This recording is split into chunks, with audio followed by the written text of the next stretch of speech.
Hello everybody, this is अनुपम गंभीर और आप देख रहे हैं अनुपम इंग्लिश क्लासेस।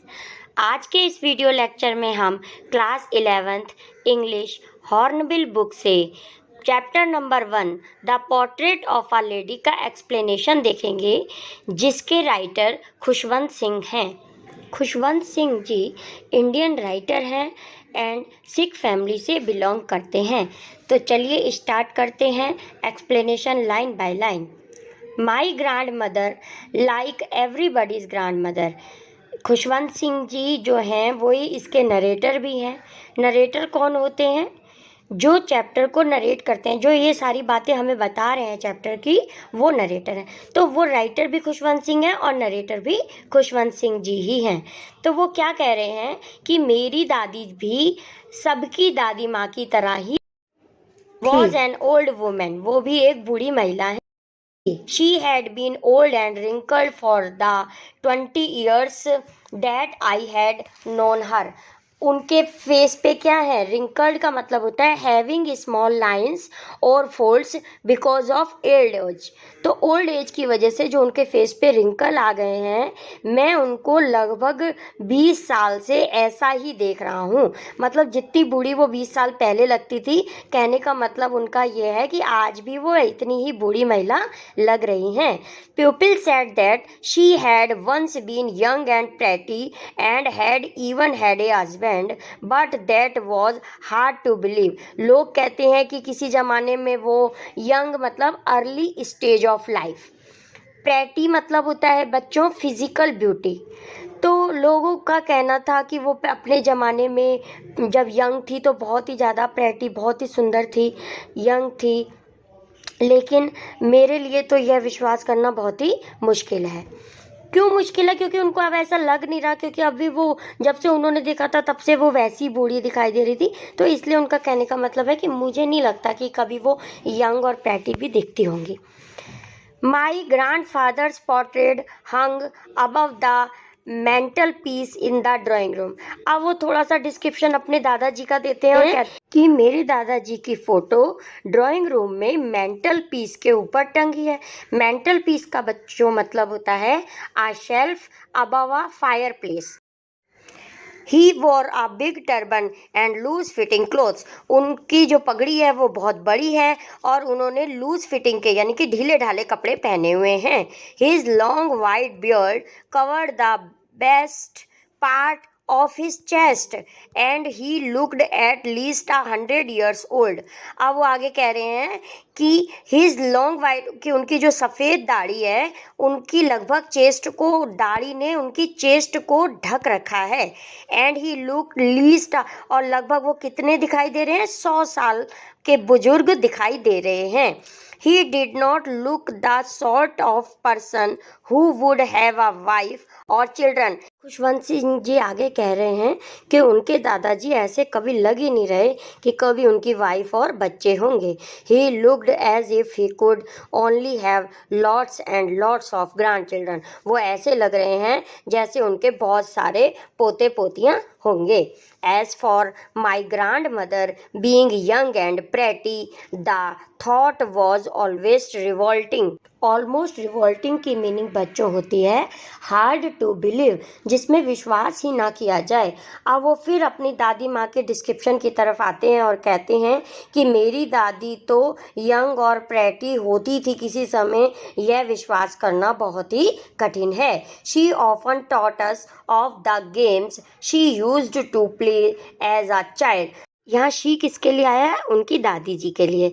तो वो कह रहे हैं कि मेरी दादी माँ मुझे वो सारे गेम जब वो बचपन में खेला करती थी, वो सारे गेम जो वो खेला करती थी वो मुझे वो बताती थी। That seemed quite absurd and undignified on her part and we treated it like the fable of prophet she used to tell us. Absurd बच्चों एब्सर्ड की मीनिंग होती है इलॉजिकल यानी कि बेतुका। तो वो क्या कह रहे हैं कि जो भी वो मुझे गेम के बारे में अपने बचपन के बताया करती थी वो मुझे कैसा लगता था, बेतुका लगता था। एंड अनडिग्निफाइड, अनडिग्निफाइड की मीनिंग होती है अनइम्पॉर्टेंट। तो वो कह रहे हैं कि मुझे तो वो जो भी बातें बताती थी अपने बचपन की वो बेतुकी लगती थी और कि कोई भी इम्पोर्टेंस नहीं लगती थी उन बातों की। On her part and we treated it, और मैं कैसा ट्रीट करता था उसको, एज अ फैबल। फैबल्स का मतलब होता है a moral lesson for the behaviour is woven into story. तो एक मुझे स्टोरी की तरह लगती थी, कोई कोई खास मैं ध्यान नहीं देता था। और किसकी स्टोरी लगती थी, कोई प्रॉफिट यानी कि messenger of God. She use to tell us, जो भी वो हमें कहानियाँ बताती थी वो मुझे, जो भी अपने बचपन की गेम्स के बारे में बताती थी वो मुझे इलॉजिकल यानी कि बेतुकी और अनइम्पॉर्टेंट लगती थी। She had always been short and fat and slightly bent. वह कैसी दिखाई देती थी उनकी दादी, थोड़ी छोटे कद की थी, थोड़ी मोटी थी। एंड स्लाइटली बेंट, थोड़ी सी उनकी जो बॉडी थी वो झुकी हुई थी आगे की तरफ। Her face was a criss cross of wrinkles running from everywhere to everywhere. और उनका जो फेस है कैसा दिखाई देता था, क्रिस क्रॉस। बच्चों झुर्रियाँ, जो लाइनों झुर्रियाँ उनके फेस पे जो थी वो उनके कह रहे हैं कि वो एक क्रिस क्रॉस की तरह दिखाई देती थी। क्रिस क्रॉस का मतलब बच्चों होता है लाइक अ नेट, एक नेट की तरह।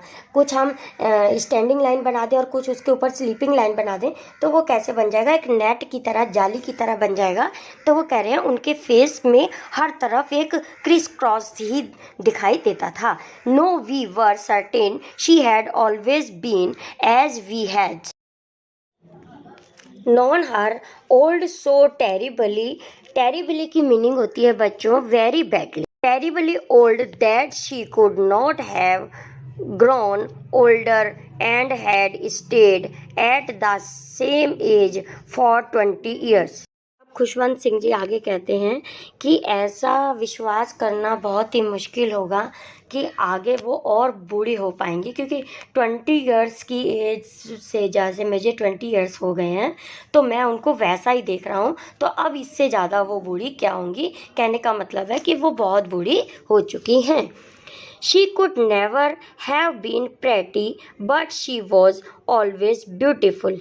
प्रेटी का बच्चों मतलब होता है फिजिकल ब्यूटी, और ब्यूटीफुल, ब्यूटीफुल की मीनिंग हो गई इंटरनल ब्यूटी।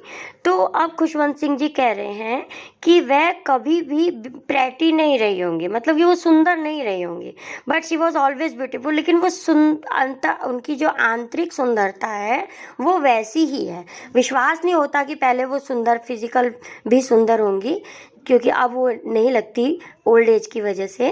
लेकिन वो कह रहे हैं कि वो जो उनकी आंतरिक ब्यूटी है, इंटरनल ब्यूटी है, वो बहुत ही अच्छी है।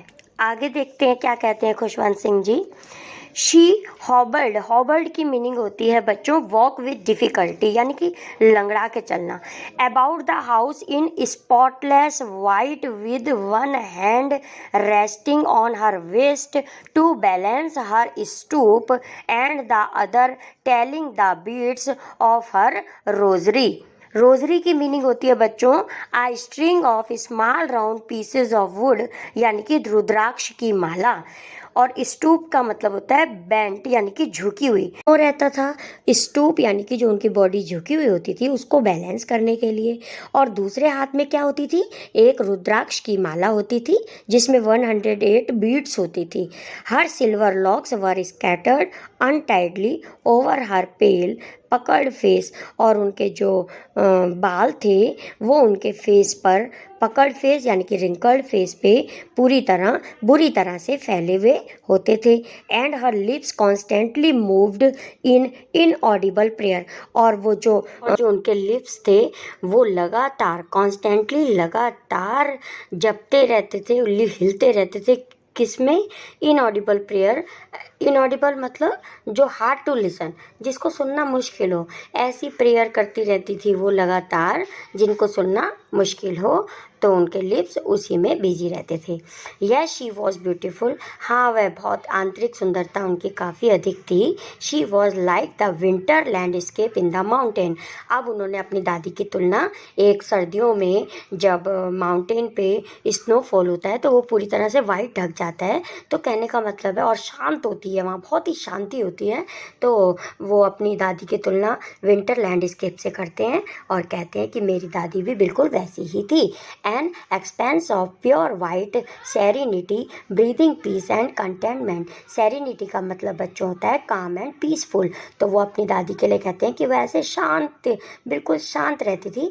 और कंटेंटमेंट का मतलब होता है फीलिंग ऑफ हैप्पी सेटिस्फैक्शन, और वो किसी से भी कोई कंप्लेन नहीं करती थी, हमेशा सेटिस्फाइड ही रहती थी।